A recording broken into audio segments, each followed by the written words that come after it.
Assalamualaikum warahmatullahi wabarakatuh. Ashama akkam jirtu hordoftoota chaanalii YouTube Abdul Ab. Barnoota ajaa'iba takka isinii qabadhee dhufeen jira. Akkasuma chaanaliin Simboone Tube yookaan Urjii Entertainment DBS irraa heefii jira.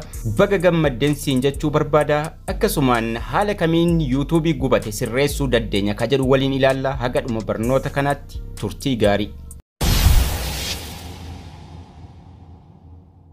Hordoftoonni chaanalii YouTube Abdul Ab irra caalan keessan waan beektan na fakkaata Simboone yookaan immoo Urjii Entertainment itti kan maqaa isii jijjiirtee fayyadamaa turte. Erga chaanalii Simboonii gootee erga chaanaliin isii guddate chaanaliin isii jala gubate strike sadiin chaanaliin isii DBS irraa jira. Simboone Tube baga gammadde siin jecha chaanaliin isii kan isin argitan kana Urjii Entertainment YouTube itti ta'abanii haala sanaan sa'aatiif subscribe guuttatanii moonii ta'anii akkasuma maallaqa irraa nyaachuu jalqabanii yeroo YouTubein nama jala gubatu baay'ee nama aarsa. Maaliif tahabii guddaadhaan kan inni darajaa moonii gahu sa'aatii guuttachuun waan taphee miti.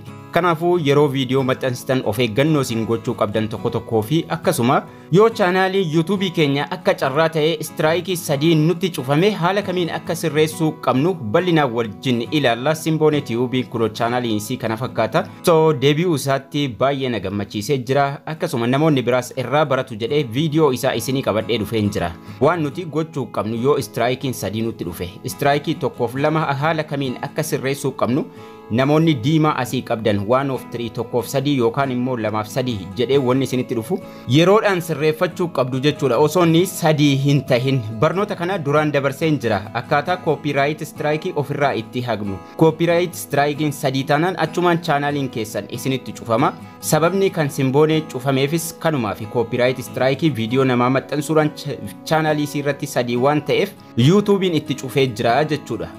Isinis yoo tokko yookiin lama bakka kana diimaa qabaattan YouTube Studio Google Chrome irra yeroo seentan ni argitu. Channel violation active copyright strike jedhee diimatee bakka kana ni jira taanaan daftanii viidiyoo ni jira. Viidiyoo san daawwattanii copyright schoolii galuudhaan sirreessuu qabdu jechuudha. Har'aa figaa haala kamiin yeroo sadii nutti dhufe yookaan immoo akka carraa tahee chaanaliin keenya nurratti cufame namoota baay'eetu gaafataa jiru.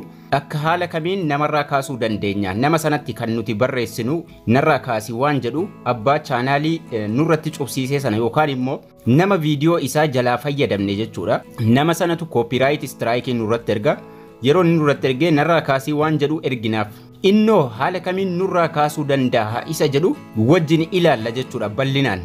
Narraa kaasii barreeffama jedhu erguu dhiifnus waa takkitti rakkina hin qabu. Inni haala kamiin nurraa kaasaadha.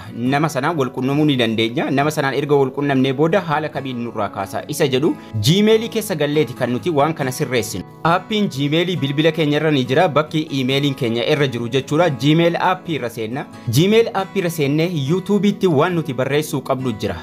Erga nuti YouTube'idhaaf lafa keenyu jechuudha. Gmail ka jedhu kun as jira. Gmail irra seenee isinitti agarsiisu.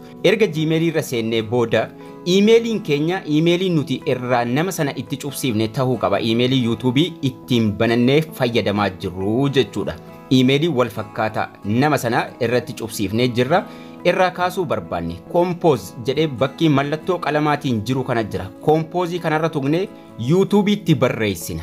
Compose kana yeroo tuqnu from nuun jedhee gubbaa irratti emailii keenya nuu fida emailii YouTube keenya jechuudha. Jala isaatti immoo to waan jedhu eenyutti barreessuu barbaadda waan jedhu nuu fidee kaa'a. Eenyutti barreessuu barbaadda bakka inni jedhu kana irratti copyright@youtube.com jennee barreessina. Copyright@youtube.com fakkeenyaaf ani YouTubein kiyya Abdul Ab nama biraa irratti copyright godhee namni sun nagaafannaan chaanalii isaa cufame sana banuu fi barbaade sanaan booda ergan copyright@youtube.com jedhee booda compose email ka jedhu kanarra tuqeen barreeffama armaan gadii irratti barreessa. Barreeffamni jalqaba retract my claim of copyright waan jedhuun irratti barreessa. Retract my claim of copyright. Copyright strike namarratti ergeen ture yookaan immoo YouTubein ni beeka akkana ergee nama sanarratti cufsiise irraa kaasuun barbaada waan jedhuun ergaaf.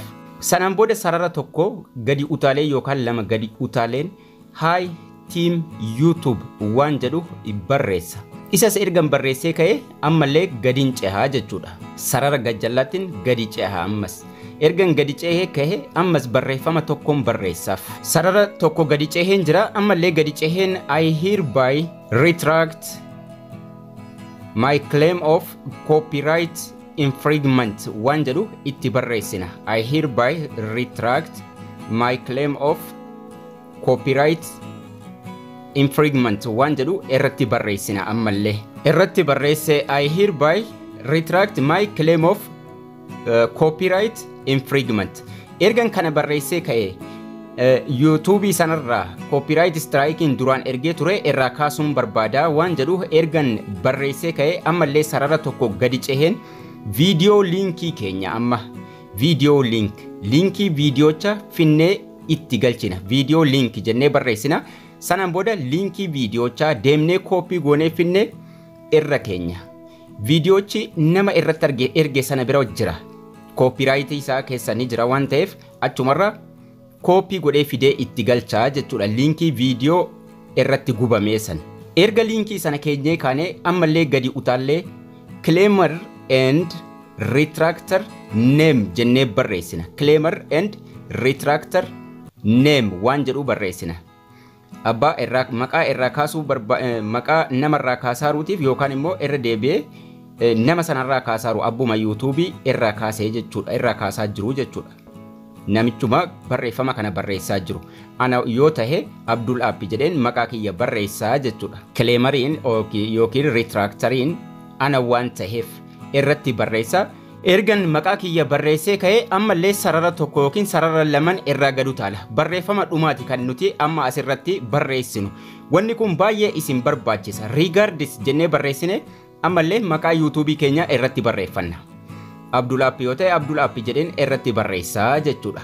ka jalqaba retract my claim of copyright hi team YouTube I hereby retract my claim of copyright infringement sanaan booda ittaanee gara gajjallaatti video linkii video gubateessan claimer and retractor name jennee maqaa keenya regardless jalattis akkasuma maqaa keenya irratti barreessina irratti katabnaa jechuudha amma barreeffama hundayyuu xumurree jirra haala kanaan steepii kanaan kan inni barreeffamuu qabu emailii gaaraas osoo hin dagatin tokkoon barreeffamasiis osoo hin dagatin haala kanaan erga irratti barreessinee booda itti erginaa jechuudha emailiis namaa katabuun haaluma kanaan kan inni katabamu xiyyi kun as jirti xiyyi waan barreessite ergi jettu kun xiyya sana tuqnee ergina jechuudha sa'aatii 24 yookaan sa'aatii 28 yookaan sa'aatii 12 booda YouTubein nuuf deebisaa nuti emailiidhuma kana qofa itti barreessinee keessaa baana sanaan booda YouTubein irraa kaasi waan jedhu itti erginee jirra mirga keenya viidiyoochi keenya waan ta'eef YouTubein irraa kaasa ni sirrata jechuudha 100% haala kanaan sirreeffannaan isiniin jedha barnoonni keenya har'aas kana fakkaata ture akka isin irraa barattan abdii guddaan qaba haga barnoota kutaa ittaanu walitti deebinutti turtii gaarii nagayaan tura